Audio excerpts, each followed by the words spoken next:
Você já parou para se perguntar o que realmente acontece quando o governo fala sobre a dívida pública? Essa expressão, que parece distante do cotidiano, na verdade define boa parte da sua vida financeira, mesmo que você não perceba. Ela molda os preços que você paga no supermercado, os impostos descontados do seu salário e até as oportunidades de crescimento econômico disponíveis para você e sua família. Hoje, vamos explorar a fundo o mito da dívida pública e revelar uma verdade perturbadora: essa conta não apenas é paga por você, mas também é projetada para te manter preso em um sistema que beneficia poucos e prejudica muitos. E, para isso, nos guiaremos pelo brilhante trabalho de Murray Rothbard em Controvérsias Econômicas. Quando pensamos na dívida pública, somos levados a acreditar que ela é uma consequência inevitável das operações de um governo moderno. O discurso dominante nos diz que os países precisam de dívida para crescer, para financiar infraestrutura, educação, saúde e uma infinidade de programas sociais. Parece plausível, não é? Mas, se olharmos mais de perto, essa narrativa é repleta de falhas. Rothbard nos ensina que a dívida pública é,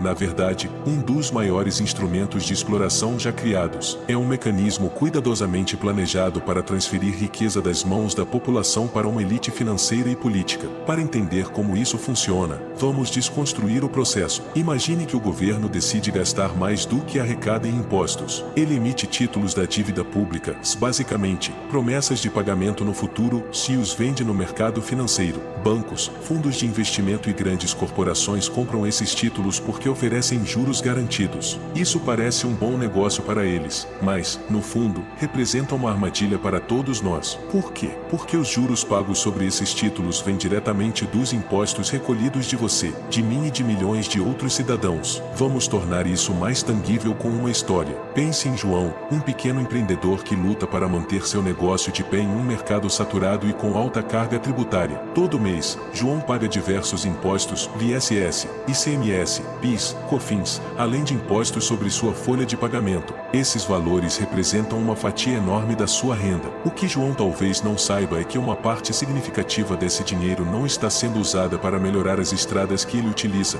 ou para reformar escolas e hospitais na sua região. Na verdade, está sendo canalizada para pagar os juros de uma dívida que ele não contraiu, mas pela qual é forçado a responder. E aqui está o ponto central: desse sistema não é um erro ou uma falha ocasional. Ele foi projetado para funcionar dessa forma. A dívida pública, como Rothbard explica, é um mecanismo de escravidão econômica. Ela permite que governos gastem de maneira irresponsável e acumulem déficits gigantescos, enquanto a conta é passada para a população. Esse modelo cria um ciclo interminável de endividamento, e novos empréstimos são feitos para pagar os antigos, e a bola de neve cresce sem parar. E quem realmente se beneficia disso? Certamente não é a classe trabalhadora. Os grandes beneficiários desse esquema são os bancos, que lucram com a venda de títulos e com o recebimento de juros, e os políticos, que utilizam o endividamento para financiar projetos que lhes rendem votos, ainda que esses projetos não tenham nenhuma utilidade prática ou retorno econômico. A situação piora quando consideramos o papel do Banco Central nesse esquema. Essa instituição, que deveria ser o guardião da estabilidade econômica, muitas vezes age como cúmplice desse sistema. Quando o governo não consegue atrair investidores para seus títulos, o Banco Central intervém comprando esses papéis. Para isso, ele simplesmente imprime mais dinheiro, aumentando a base monetária. A curto prazo, isso pode parecer uma solução simples, mas, a longo prazo, cria inflação. A inflação é um dos impostos mais cruéis que existem, porque atinge especialmente os mais pobres. Quando o governo imprime mais dinheiro, o valor do que já está em circulação diminui. Isso significa que você precisa de mais dinheiro para comprar os mesmos bens e serviços. Enquanto isso, os salários não acompanham esse aumento, e o poder de compra da população despenca. A inflação também cria uma falsa sensação de crescimento. Governos se gabam de aumentos no PIB ou de reduções no desemprego, mas esses números frequentemente mascaram uma realidade em que os salários reais caem e as desigualdades aumentam. Rothbard argumenta que isso não é uma coincidência, mas parte de um esquema deliberado para manter a população dependente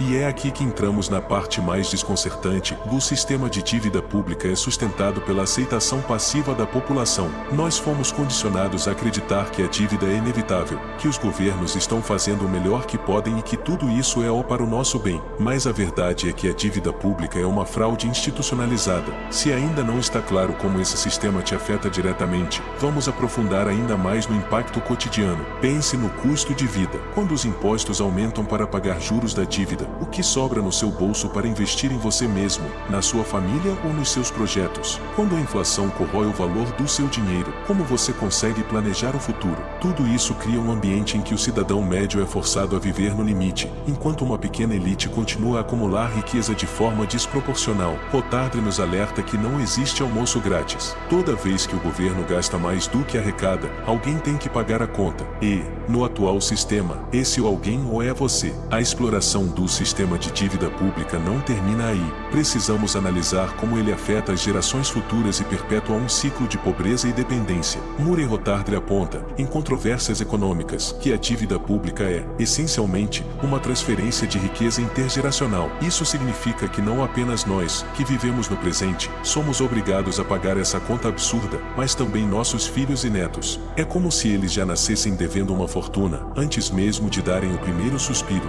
Pense na situação atual do Brasil, com uma dívida pública que ultrapassa os trilhões de reais. A maioria dos brasileiros mal consegue guardar dinheiro para emergências ou para investir em educação e saúde, mas o governo continua se endividando como se houvesse um poço sem fundo. Isso significa que as próximas gerações terão que trabalhar ainda mais para sustentar esse sistema. Rotardre chama isso de escravidão moderna, pois não há outra forma de descrever um sistema que força indivíduos a pagar dívidas que nunca escolheram contrair. Outro ponto crucial que Rotardre explora é a questão da moralidade por trás da dívida pública. Existe uma ilusão de que os governos têm o direito de endividar uma nação porque foram eleitos democraticamente. Mas será que é realmente democrático comprometer os recursos de uma população inteira, se de suas futuras gerações, sem que haja consentimento direto? Quando você vai ao banco e faz um empréstimo, você sabe exatamente o que está assinando e aceita as condições impostas. Mas no caso da dívida pública, você não tem voz nem escolha. Além disso, o mito da necessidade de dívida pública esconde outra realidade sombria, e a corrupção e a má gestão que acompanham esse modelo.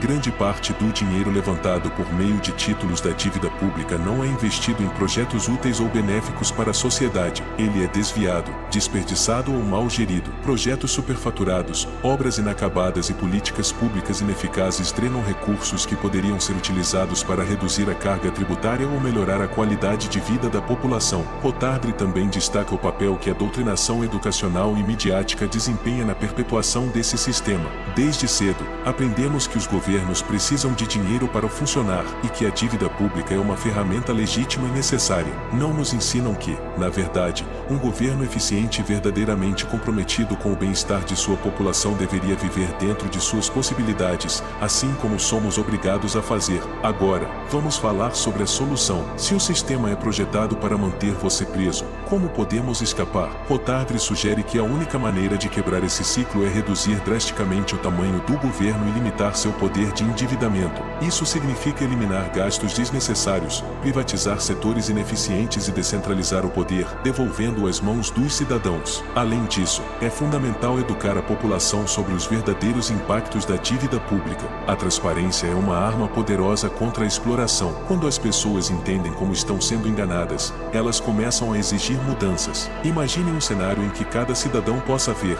com clareza, para onde vai cada centavo dos impostos que paga. Será que aceitaríamos continuar financiando um sistema que nos explora? Outro ponto levantado por Rotardre é a necessidade de reformar completamente o sistema monetário. Enquanto os bancos centrais tiverem o poder de criar dinheiro do nada para financiar a dívida pública, o ciclo de exploração continuará. A adoção de padrões monetários mais sólidos, como o padrão ouro, poderia limitar a capacidade dos governos de gastar além do que arrecadam. Por fim, é essencial que cada um de nós comece a questionar as narrativas que nos são impostas. Não aceite cegamente a ideia de que a dívida pública é inevitável ou que ela existe para o seu benefício. Procure informações, leia, questione. Quando mais pessoas começarem a fazer isso, será possível gerar uma pressão coletiva capaz de transformar o sistema. E agora eu quero saber, você acha justo pagar por uma dívida que você não escolheu contrair? Como você enxerga o impacto desse sistema na sua vida e no futuro do país? Comente aqui embaixo e participe desse debate essencial. Afinal, a mudança começa quando decidimos nos informar e agir nisso. E se você quiser mudar completamente sua vida, aprendendo como criar um canal do YouTube que nem o meu, passo a passo completo, com segredos nunca antes vistos, clique no link da descrição. Eu te espero nessa jornada.